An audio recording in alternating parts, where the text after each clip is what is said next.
sure that we're streaming. Hope everyone's doing all right.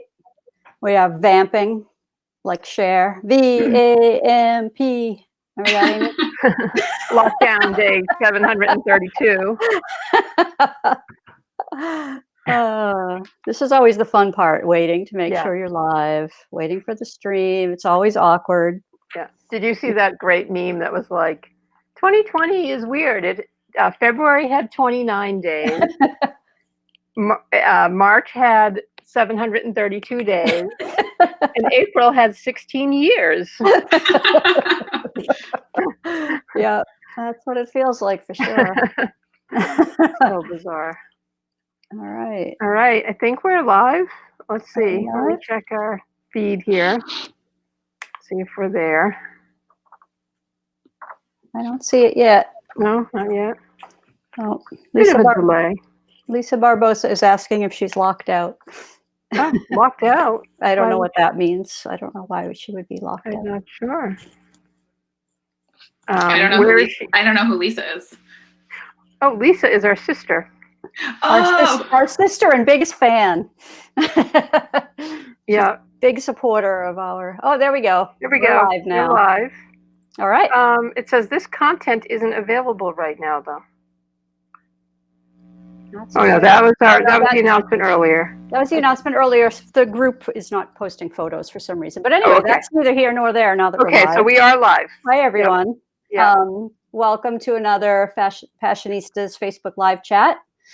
Today, we're talking to the awesome Jaime-Alexis Fowler. You may recognize her name because she's actually the current Passionista on our podcast right now. Yay. So it's a little unusual that we are doing this so close to her podcast, but when we spoke to Jamie and interviewed her for the podcast, no one had ever heard of the coronavirus.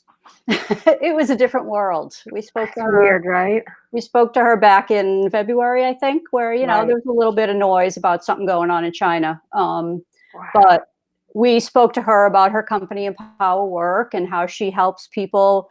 She's created this confidential support system for people with challenging business situations. She's trying to create healthy work environments and make sure that employees are valued. And it's a fascinating conversation. And the day we had finished editing to post it, I think, was the day that we all got locked down. So the world is very different. And Jamie's work is probably more relevant than ever. So we thought it would be a good time to bring her in and let people ask any questions and have her talk a little bit about employment in the current world that we're in. So without any further ado, welcome Jaime-Alexis Fowler. Yay! Thanks so much for having me. And I'm delighted to be coming live from, a secret hiding place from my 4.5-year-old, otherwise known as the laundry room.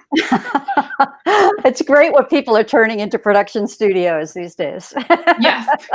And I think a lot of people do their kitchen, which I find interesting. I know. I want to tell Nancy Pelosi, you must live in a massive house. Why are you standing in front of your refrigerator with your coffee pods in the background?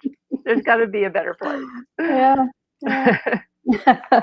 I guess that's one of the more open rooms in the house. Yeah. So anyway, and it's warm. It's like a place where you like to collect and gather. So right. Good point. Yep. Fair enough. Fair enough. Well, how are you doing, Jamie? How are you holding up? How's your son? How's your family? I feel very fortunate, all things considered, because we are in lockdown with my parents, which means that we have parental support, which I know isn't something that everybody has a luxury around. And so we feel really fortunate with that.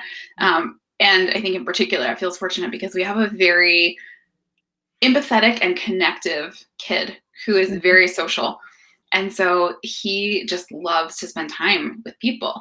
And so being in social isolation, I think is hard for a lot of folks. And I think particularly for a kid who's very naturally extroverted, it's even harder. It's like he's desperately waving at people when we go for walks, just to hello, just very, very interested in interacting with as many people as possible. Oh, that's funny. How old is he? He's 4.5. Oh my God. And he typically waves it, he waves usually every time we know like our garbage folks, and like he's usually waving out the window and yelling at them on regular days, and that has amplified like 150%. It's like it's taken it to a whole nother level. Oh my God. That is awesome. That's awesome. I'm getting messages from a couple people that they're having technical difficulties. But I do think that they're looking at the old announcement post. So keep talking amongst yourselves. I just didn't want you to think I was being rude. Oh, sure. Keep going. Well, we can also dive into our work things. I answered the question about family. Right.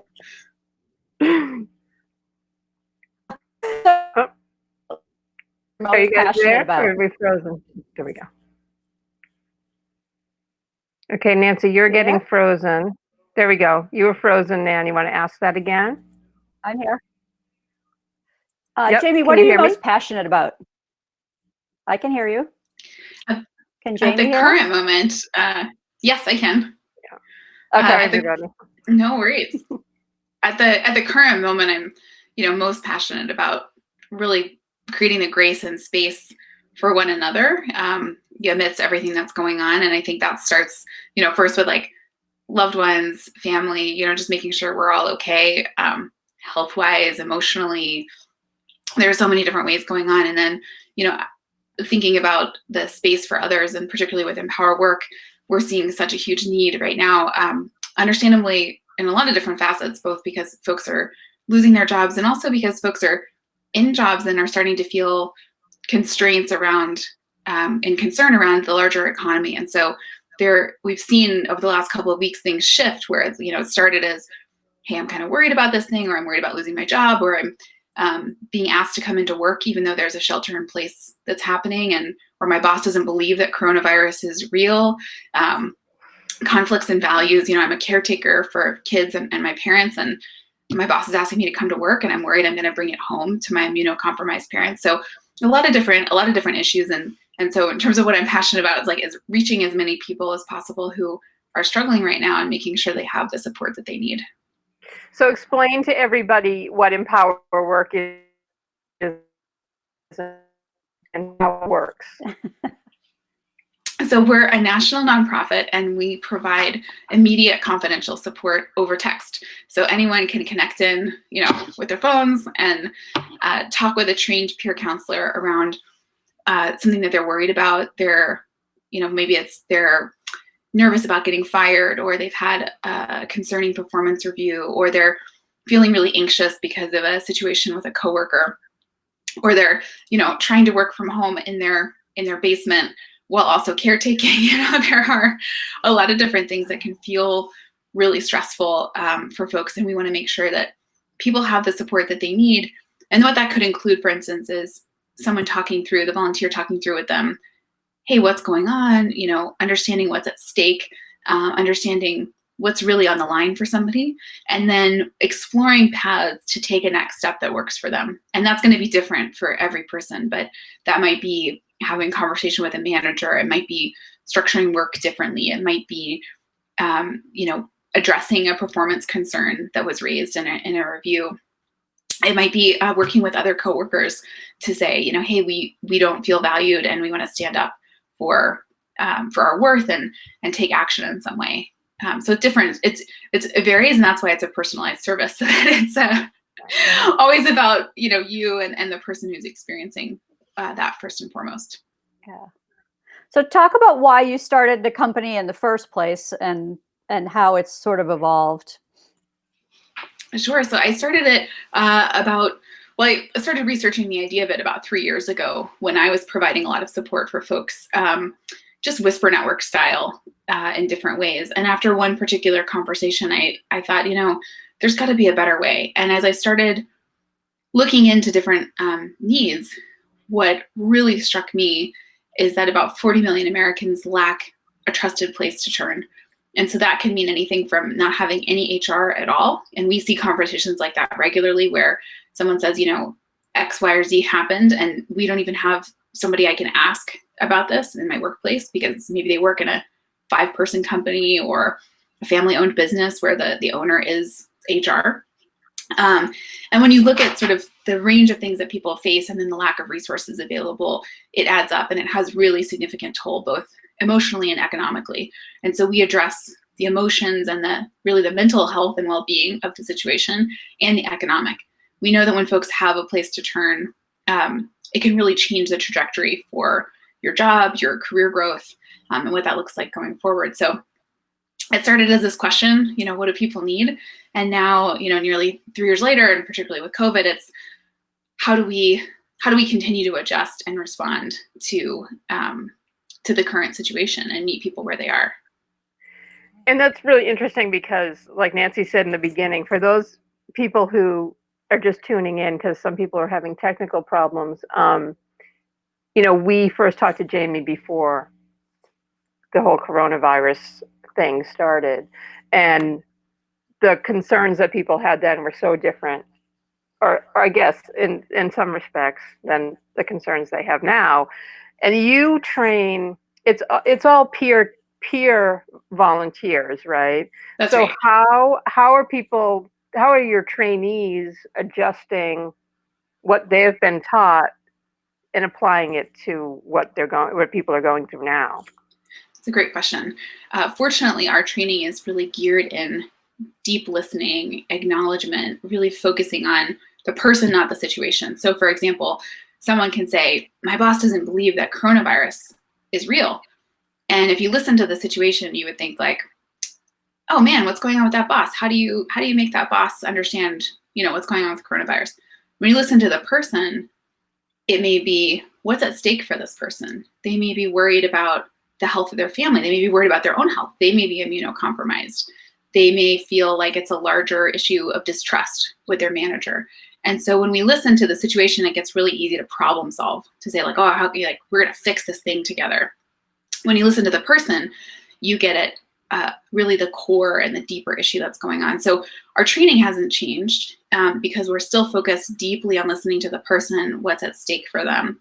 The circumstances have changed and the complexity has changed. And so we've seen sentiment certainly shift significantly. And what's happened in the past when there are recessions and tightening or adverse sort of cultural things that are happening, whether it was 9/11 or 2008, is that folks who are in negative situations to begin with, so let's say you're a woman who's been experiencing increasing harassment or increasing discrimination in your job, when you start to look around and you say, oh my gosh, like fewer jobs are available, hiring is slowed down, there's this economic downturn that's happening, no one's responding to my request for a job, that what was already a really challenging situation becomes that much more challenging because you feel that much more stuck, you feel that much more unable maybe to take an action. And that's one of the areas that we're seeing already, where people had been in a toxic,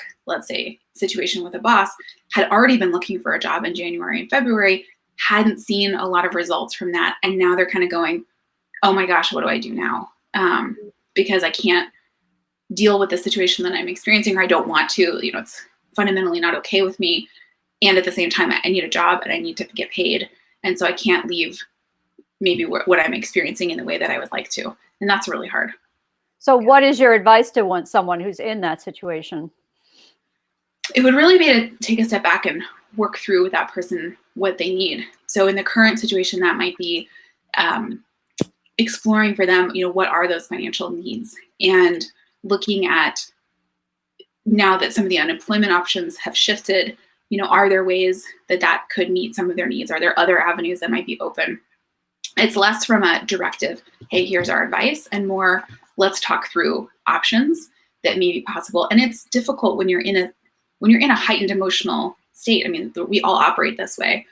It's your brain starts functioning differently. And so having that space to kind of decompress, bring that emotional heightening down a little bit. And that's not to say to get rid of it or end it, like emotions are emotions, we all have them.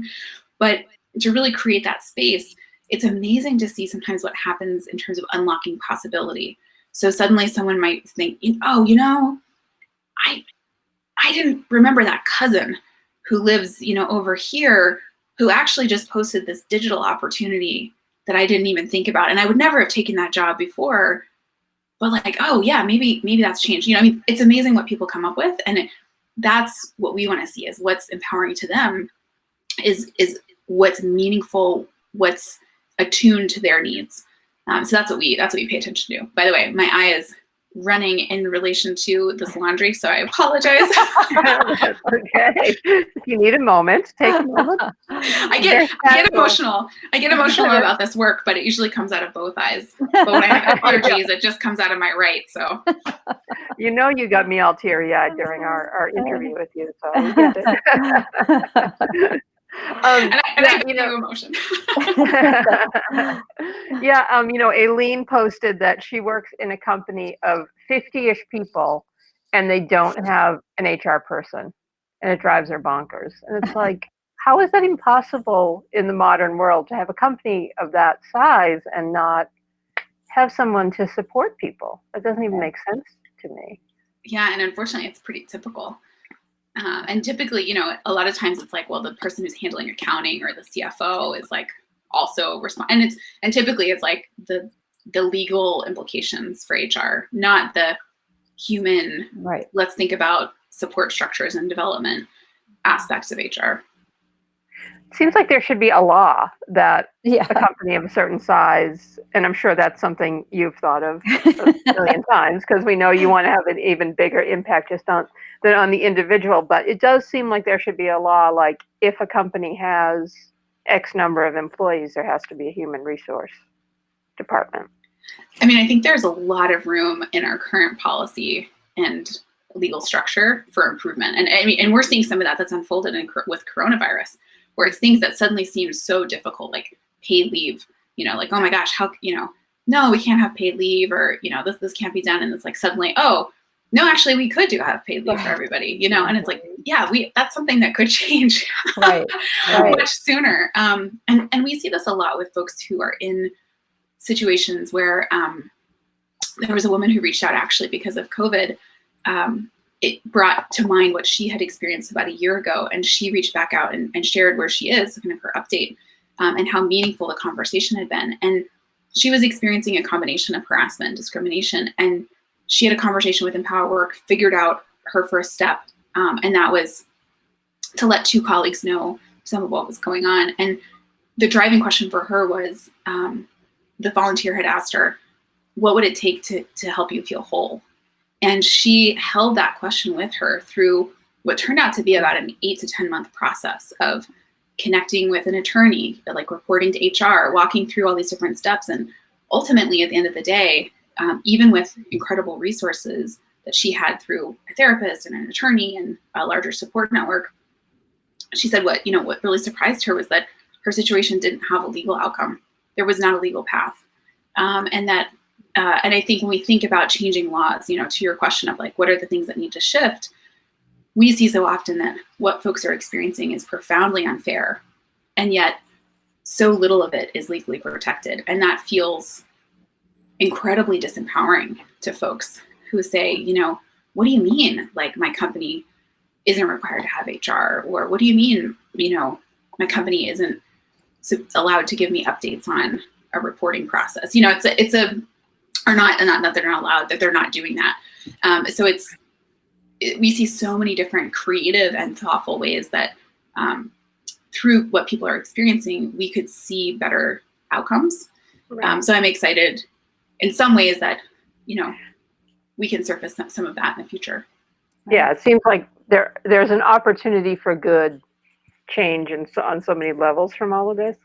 And it just made me think too, like, I've always hated that phrase, it's not personal, it's business.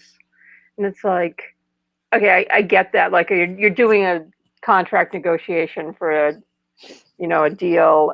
Yeah, that's not personal. But I think people kind of lose sight of the fact that it actually is, on 90% of the levels, a job is very personal, and people can be so cold about what people are going through, and also, the lack of protection for the individual is just crazy to me in this day and age. The way you treat people it is personal. important, right? Yeah. Yeah. I mean, I obviously love that phrase.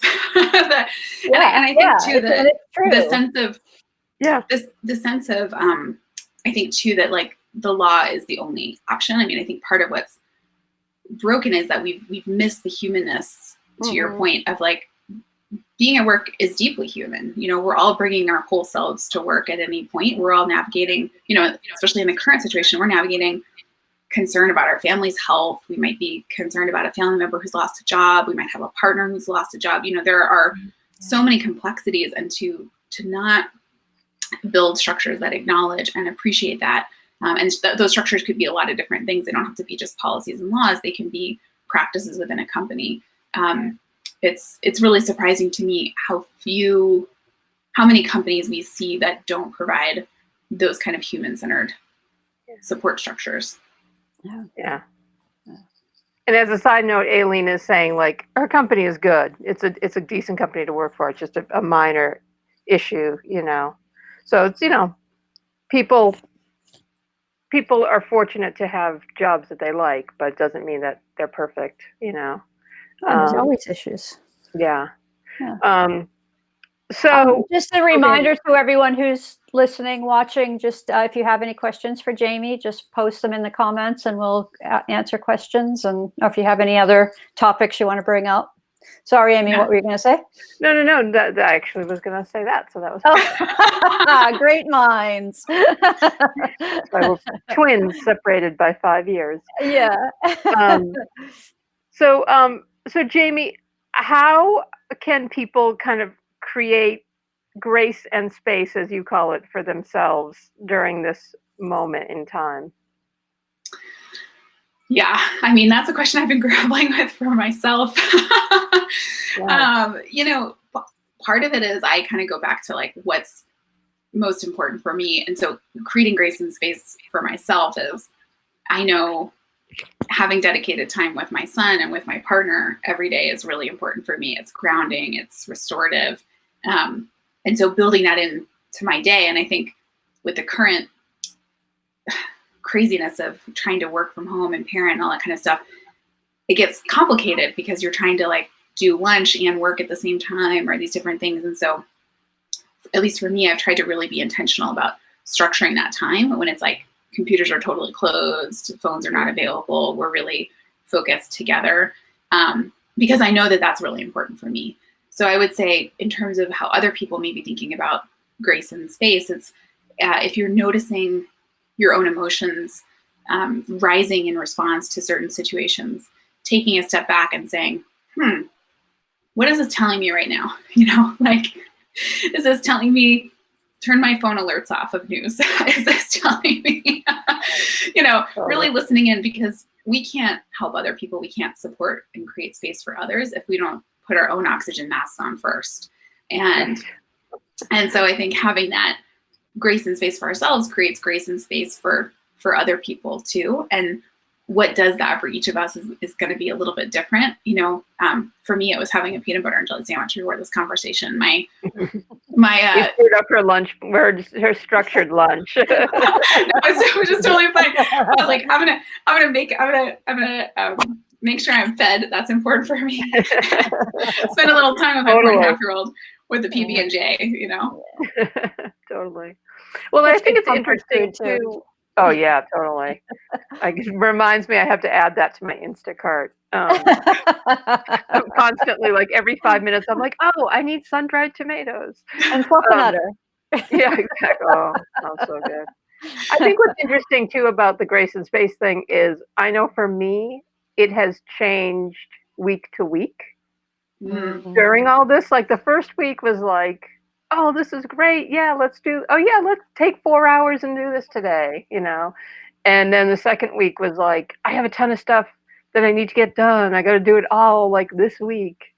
And then the third week was like, oh, we're going to be here for like months. I can take my time, you know? So like I'm finding these like weird curves that are not just day to day, but like each week has felt like a different mindset to me. I don't know if you guys have experienced that too. Absolutely. Absolutely. And it's weird. I've said this a few times. It's weird because I always have worked at home. So in many ways, it's not that different. And then something will happen. I'll see a news thing, or I'll just remember, I'll think of the food that I need to add to my Instacart list. And I remember that there's this horrible thing going on in the world. But yeah, I think it changes drastically, sometimes hourly, sometimes daily, sometimes weekly. But it is. I think you just have to go with it, ride it out. Mm-hmm. Yeah. And I think I was really interested. I was struck by a conversation with an Empower Work person who reached out and said what was making it even more difficult for them were all of the like inconsistent messages they were receiving, like not just from their employer, but like at all levels, like their local government, their state government, the federal communications. And the volunteer flagged the conversation, and I thought, that's there's so much uncertainty that's happening, from like the uncertainty of like, is this grocery going to be available if I need it, to like, wait, the rule was this yesterday and suddenly it's changed. That we're constantly adapting. And as someone who I greatly admire and appreciate said to me last week, she said, humans aren't built to have this much rapid fire emotional processing. And like we might adapt to it in the future, but this is like not how we are structured. And I think at least for me, that's making things, it gave me a good sense of like, oh, it's okay that I haven't had all this figured out. Yeah, right. Well, it's interesting too, because this is the first time ever that every single person is going through it at the same time. It's so bizarre. Like I'm used to, I've said this to my before, like I lived in LA before Nancy did, our sister Lisa did. So I would experience an earthquake. I was here for the big earthquake in 91. And yeah, there was a city full of people that had no electricity and power and had gone through this traumatic experience. But I could call them and be in touch with someone who was going through normal everyday life. Or you lose somebody and everybody else is okay, and so they can be there for you. But now you really have to whoever you're locked down with, you have to be like, okay, this is going to be your time where you need me to be supportive of you, and I'm going to just totally compartmentalize how I'm feeling, and we're going to focus on you. Or like Nancy and I will do that for each other. But it's like you really have to keep everybody else on the planet in mind while you're going through your own stuff, which is really hard to do. Yeah, it is. It is. So we're hearing a lot about domestic violence increasing during this for obvious reasons. People are spending more time together, and stress is high. Are you hearing in the workplace as well that there's more abuse and negativity going on? What are you kind of hearing around on that front? We're definitely noticing a trend in an increase in stress and anxiety related to experiences that are coming towards them. So that might be, people getting written up for something that they felt like they wouldn't have gotten written up for before. And it's confusing. It's sort of like, wait, this has never been an issue before, but now suddenly, I've just gotten the final write-up and I might lose my job. There's this, I think. And really, people are writing people up right now? Stuff like. Yeah. Seriously? I mean, like a, grocery store worker getting written up for not cleaning a cart, in a particular way. And on one hand, you want to say, okay, safety in some of these frontline situations, grocery store being one of them, is really important. And so, okay, management is trying to prioritize that. And on the flip side, you think like, well, how do you encourage that sort of support structure? Like, of course, your employee is worried about their safety. Like, wouldn't they want to be, they clearly want to be doing the best job that they can for themselves and for other people. They're under stress. Management is under stress. So, is writing someone up a pathway where you're going to see the best outcome for the person and for the company, Right. Maybe not. Definitely seeing an increase in distrust. So like distrust in management decisions, distrust in the way things are approached. So, an example of that might be I can work from home. This happened a couple of weeks ago. We were seeing a lot of conversations where people could work from home, but their employer was deciding, no, everybody has to be in the office, because we have some workers who can't work from home, and therefore, to keep it equal, everybody has to come in, and I think that was like, people were just like, well, how does that make sense for folks? And then I think also an increase in more, I would say, unfortunately, I think in these types of situations, there can be cases where there's sort of less oversight for some of the bad behavior that might keep things in check. And so we're seeing increases, I think, in that as well, where there's sort of like, that seems not only bad before, but like even worse in light of what's going on. Yeah. I don't know if this is an appropriate question to ask, but you were talking about how there's confusion on like the local, state, federal level, and obviously every state is under different rules right now, like we saw yesterday in Michigan and obviously New York, California. But are you finding that there are trends in different parts of the country where maybe like the federal government saying one thing and the local government saying something else? Like, is that adding more confusion to what you're seeing? My sense from some of the data is that we're seeing confusion just at the individual level. I don't know. We haven't taken a step back and analyzed all of our data from the last month or so to look at some of those more in-depth trends. But I would say definitely we're seeing the strain of that and the confusion. And, the question that we get a lot is sort of like, what's my right here? Do I have a right to file for unemployment if my employer is saying I have to come into work and I'm worried about the health of my family or putting the health of my family at risk? Like, what are the options for recourse here? And so I think that's confusing. And especially when so many unemployment websites were down or inaccessible, we're seeing a lot of conversations where people are, they filed for unemployment and they haven't heard back, or they're not accessing their benefits. And so it's a lot of, I think that confusion at so many levels is impacting people in a lot of different ways. Yeah.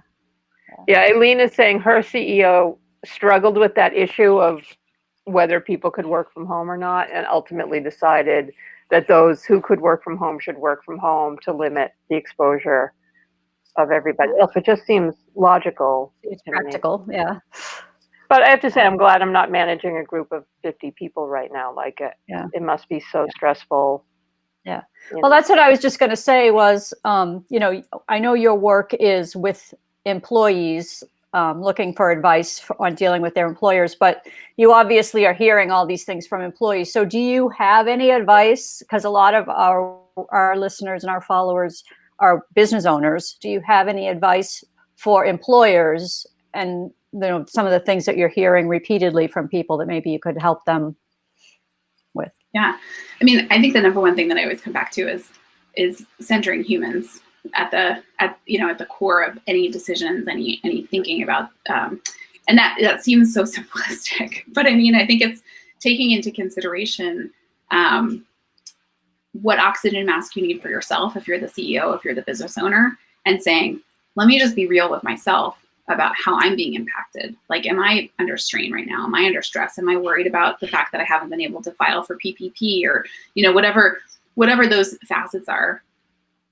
Setting those aside or acknowledging them, maybe setting those aside, and then saying, okay, what are the practices? What are the ways in which we need to structure things in a human-centered way? So if I know that, my team of 50 or my team of 75 is 3/4 made up of parents, what are we thinking about in terms of flexibility, flexible work schedules, time off? I think I've seen some really creative examples from bigger companies, like, Microsoft was like, oh, all parents can take 12 weeks of paid leave. I mean, that's amazing if you're Microsoft. Most small businesses, especially, if the majority of your workforce are parents, can't do something like that. But what other creative solutions might work? So maybe having limited windows for meeting times so that parents can flexibly work at other points in the day. Maybe one small thing that could make sure that you're still addressing all of your business needs and also acknowledging, the challenges for caregivers around, if you have two working parents and they're trying to take care of kids, like they can't both be in meetings at 11 a.m. at the same time, maybe. And I think there are other practices like being really intentional about checking in with your team, and not just how are you doing, how are things going, but like digging in. And there's some great resources out there around questions to ask, ways to facilitate connection among a team, to really have a deeper pulse on how your workforce is doing, because it's not just about the right now, it's about the reentry too. And we're all going to be, and we're not only impacted right now, but we're going to be impacted as things ramp up as well. And so doing that pulse check, you don't want to get into a couple of weeks, a couple of months from now when, hey, things are back, back turning and going and things are good, and you're actually carrying the burden of a lot of stuff that didn't feel so great from this period. And so I think spending time on that, acknowledging it. I've also heard some great examples from smaller businesses where they're saying, hey, our sales team has been impacted, like sales are getting crushed right now. So instead of expecting our sales team to meet X, Y, and Z pieces, we're actually going to put a hold on that performance goal. And we're going to shift and say, we're going to invest in our sales team for the next 3 weeks. So like the whole sales team is going to go through training. We're going to invest in resources. We're going to do professional development, how to center again people and what they need, and think creatively about the future of the business. And obviously some businesses are responding rapidly in terms of having to move things online or change their business structure. But I think there are just a lot of really good ideas where you can meet a business need and a human need at the same time, so that you're investing in the now and you're investing in the future. Yeah. I mean, Lisa has an interesting thing. Her husband works on a platform, so it's like a service through an app, and it's almost like an Uber kind of thing. But it's like there's no HR to turn to. There's not even a phone number you can call. You can leave an email, and there's no way to state your side of the issue to anybody at the company, which it seems like a lot of people are going through in the gig economy. Like, who do you even, I don't know if you have any advice for people who are facing that. Like, if there's no one to turn to, how do you roll with that? It's really hard. And I think in particular, folks who are, independent contractors, gig workers, undocumented workers, there are a lot of workers who are working in non-traditional work settings who haven't had that support. And so I think taking a step back and saying, what's the need for the person can help direct to the appropriate resource if it's not available through the platform or through other facets. So for example, if it's a need for a different job, that's going to be maybe different from like a violation or complaint or something like that. And so, I was one of those things where like, well, they could reach out to Empower Work Right. And talk through it. But there are, I think there are a lot of good resources out there. I would say, one of the things that stood out to me in the last couple of weeks is this term that the WHO shared around infodemic, that we are in a way just flooded with information right now. Yeah. And that can be overwhelming and underinforming in certain ways. And so whether it's reaching out to something like Empower Work as a third party or a trusted friend or someone who's been a resource, that first conversation, I think, it's not going to necessarily solve all the things, but it can help create the space to think about what are those, what options to connect might there be, who could I reach out to and think about asking more. And so I think creating that, even that first step of action can be really helpful to helping figure out ultimately what would be my whole path in the midst of whatever it might be. Yeah. Since we've had some people that have joined late, can you just kind of briefly describe what Empower Work is and tell people how they can utilize the service? Sure. So for those who are just joining, welcome. And Empower Work is a nonprofit that provides free confidential support for work challenges over SMS. And so folks can connect with us really easily by texting 510-674-1414. It's really easy. Or going on our website, which is empowerwork.org. And you can use web chat too. Some people prefer keyboard and web chat. Some people prefer their phone. And essentially we help create the space to think through how you might want to approach something challenging that you're experiencing. And there are peer volunteers, so people connect with somebody and they can tell them all about their issue at work, and that person will talk them through it. You were telling us, like, a lot of people do it on the train, on the way to work, or they'll sneak off into the break room and, but you can do it kind of in your own space, in your own time frame. Exactly. From the bathroom in your shelter in place situation. That's the places where people are texting us now is, I think, a little bit different, but the incentive to not be overheard is, I think, somewhat the same. And, someone who used this recently said that some of the benefits of it being a written platform are that you can think about, like, something that's really complex. You in some ways have to distill down a little bit, and that, that's not to say it works for everybody. Some people are very verbal. For a lot of folks that we hear, the benefit of writing something helps bring into clarity and focus what's bothering them the most about the situation, or what's really at stake given what's going on. And that can be really powerful. Yeah. Wow. So we've talked a lot about the gloom and doom, but you have bright spots. So tell us some inspiring moments and some bright spot moments. I think for me, and I get emotional, talking about our volunteers, but to your point, we have these incredible volunteers who care deeply about other people, and they sign up to help people at the toughest moments in their careers and in their working lives. And we've had this absolute flood of people signing up to volunteer. We've had volunteers who have been, we wanted to check in first and foremost as coronavirus is unfolding with our community of existing volunteers. Like, how's everyone doing? Recognizing that folks have been impacted in different ways. We've had volunteers furloughed. We've had volunteers who've lost their jobs. We've had volunteers who've had family members who've had COVID. And so we wanted to make sure everyone in our community was taken care of, to that oxygen mask point earlier. Yeah, and existing volunteers, have been so incredible. Many of them have stepped up and said, hey, I've got more hours now to volunteer. What do you need? Let me raise my hand to not just help people, but, what else can I help with? I know how important this mission is now more than ever. And then I think we had more people in the first 7 days of April sign up than we had most months in 2019, which was just, our director of training and volunteers was like, my inbox is insane.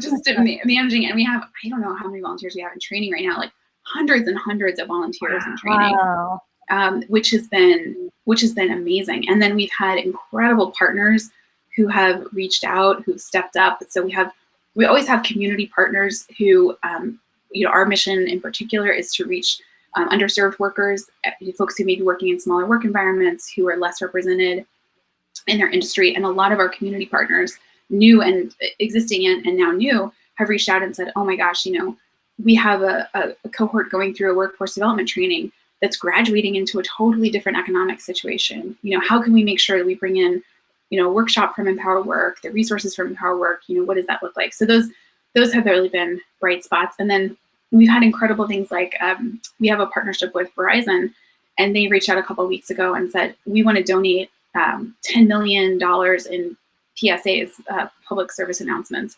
to organizations that are directly on the front lines of COVID. And so Empower Work was selected as one of those organizations. And it's really, I think to see the commitment, this is one of those moments where you just see people stepping up in really profound ways. And that's been, that's like what, I don't know, sometimes keeps me up at night in terms of like, oh my gosh, we have so many things to respond to. And also, oh my gosh, how amazing is this to see so many people doing so many incredible things. Yeah, the timing for you to exist could not be better. Yeah, you were one of the first people we thought of when all this started. It's like, God, who knows how to navigate through something like this nobody has ever experienced this before. So you're offering a service that's just invaluable and so unique. There's nothing else like this out there. And so everybody should write down that number when we have Jamie say it again, because you may not need it, but I can guarantee you know someone somebody you know will. Oh my gosh, yeah, and we hear from people all the time, like, my mom sent me the text number, or a friend let me know. And I think that's one of the most powerful things, that if someone reaches out for help, and the person they reach out to help, she says, hey, I want to help, and here's how I can do it. Here's a great resource that I'm connected with, or I came across. That means a lot to people, and can make a really big difference. Yeah. How do people volunteer? What is that process like for someone that wants to donate their time? Oh, great question. So it's really easy. You sign up on the website, which is empowerwork.org/volunteer, or you can just go to the homepage, and it's pretty easy to click through. And then we ask all of our volunteers to go through training. So it's about 20 hours of training. And what we hear from volunteers is that it's some of the best professional development they've gone through. So we had a volunteer who said, I learned more in the first 2.5 hours of training than I learned in the last 5 years of my job. And our team was like, okay, that feels really good to us. And also, man, that's a tricky last 5 years. And so we love, part of our mission is not just supporting the folks who are reaching out for questions, it's supporting our volunteers. How do we support our volunteers? And so nothing makes our training director happy. She talks about this all the time. Nothing makes her happier than when a volunteer reaches out and says, hey, can you be a reference for a new job? Or, I'd love a recommendation for grad school, or I'm going through a coaching training program because of what I've done at Empower Work, and can I get a reference for that? So it's really meaningful to see. So for anyone who's interested, you can learn more on the website, learn more about the commitment, and then it's about a 30-minute application, and then about 20 hours of training, and we provide support and encouragement and feedback, and that's really core to who we are, is building that community. Right. That's great. That's so amazing. So who said, Amy, someone said something about people on the brink of launching a new business just as COVID broke. That's a huge thing. We know so many people who are just starting up, people who started a restaurant like a month before. It's just so hard for everybody, not just the employees, but the owners. It's just heartbreaking. It's really stressful. And I think particularly, even though we're a nonprofit, we're a business, and, we were going through all of the different, okay, how do we access different resources? And it's confusing and overwhelming as the person leading and looking into all of that, even with incredible, we have a great payroll system that I appreciate. And I actually wrote them a note and said, thank you so much for all of the information you provided, because our bank was providing zero information about anything. And our payroll company, which is, I don't know if it's relevant, is Gusto. They've set up this whole resource section. It provides the overview. You can dive into any questions that you have. And as a quote unquote business owner, that was so invaluable to understand that, because your time is pulled in so many ways, to try to understand, what do I have access to, or what makes sense for me. Yeah. Right. While you're at home taking care of your child, and you're living with your parents, and we have a local restaurant that we've been trying to support, and they've been staying open, and as the weeks went on, you'd start to the customer service would start to get kind of snippier and more, didn't really want to answer your questions about what the ingredients were in, that day's special. And it was you had to step back and go they're on a skeleton crew. They're working twice as hard, more hours, fewer people. And they have the stress of what's going on with keeping their business going, and they have the stress of what's going on at home, and risking their lives. Yeah. Yeah. It's just you have to keep it in perspective, Yeah. And for a new business owner, it's interesting because we launched our subscription box in December, and obviously that's taking a hit now, because it's a completely, it's a luxury item, and a lot of people can't afford it right now.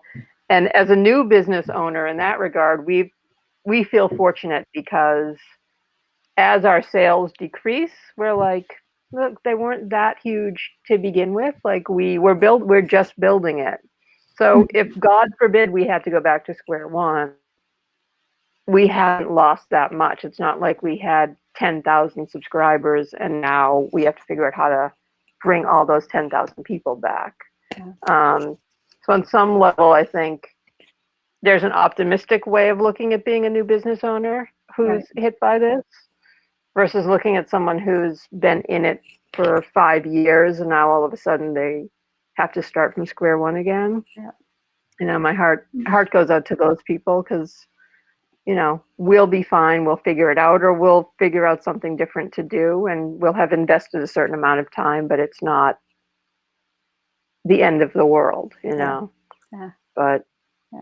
Everybody's got their own. Yeah. And as Passionistas, we like to tell people that we would like people to think about this time as the opportunity to, you know, what are those hobbies you're turning to? What are those things that you love to do as a kid that you're bringing back into your life right now because you have the time to do it? And is that something that you could turn into a work, a job, a business? You know, like how do you you know, explore your passions in this time, and you know, how can you make that into a livelihood if you've lost your job? So I do think for many people it's an opportunity, and it, you know, it's nice to think of it that way.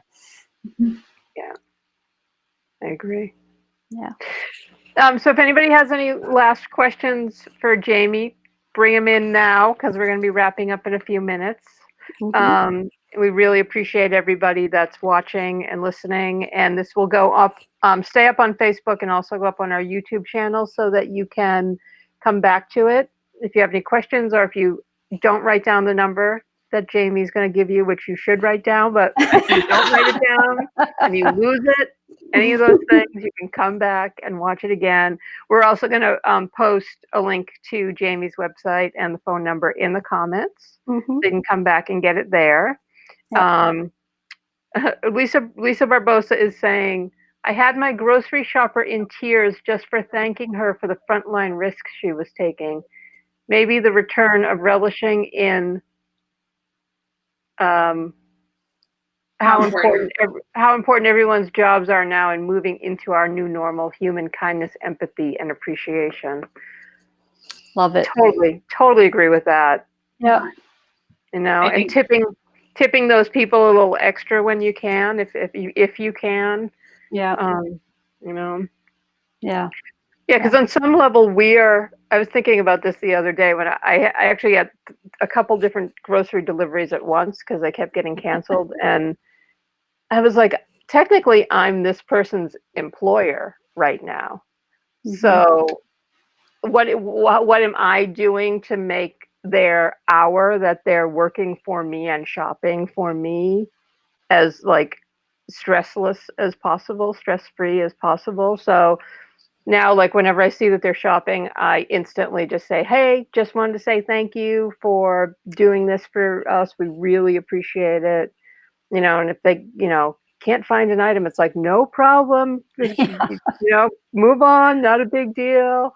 Tipping them a little extra, thanking them again. You know, I mean, it's silly, but in a way, they're our direct employee for that hour. And how can we make that hour as good as possible for them when it's in our control? It's kind of how I'm looking at it right now. Yeah, absolutely. Yeah. All right. And Jerry just had a good point too, which is the post office. Yeah. You know, he said the same thing happened to her at the post office recently. She, you know, expressed thanks to someone there, and you know, that's a hard job, and it's very underappreciated right now. Our postal workers are, you know, we talk about our cousins every time, Peter and Andrew, that are truck drivers that are out there making sure, you know, food is getting across the country and leaving their own homes and families to do that. You know, those are the people, nurses, doctors, obviously too, you know, those are the people that we should all be thinking, they're all serving us right now, and what can we be doing to make their day a little easier, Mhm. you know? Yeah, absolutely. All right. So one more time, give us the phone number and the website so people can write it down. Sure. Write it down, So people. for anyone who wants to text, it's 510-674-1414. And it's also easy to find on our website, which is empowerwork.org. Excellent. So if you're an employee and you need help, if you're a boss that you need help, if you want to volunteer, And we if you're, cannot. I was going to say, go ahead. No, go ahead. I was going to say, and if you're part of a community where you know this is particularly important, there are also ways to reach out to us, and we partner with a lot of different groups to make sure that we're reaching communities that may not have other support. Excellent. That's great.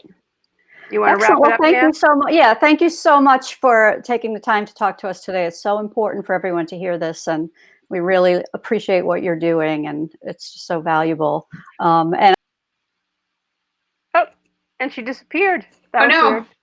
weird. Just you and me now.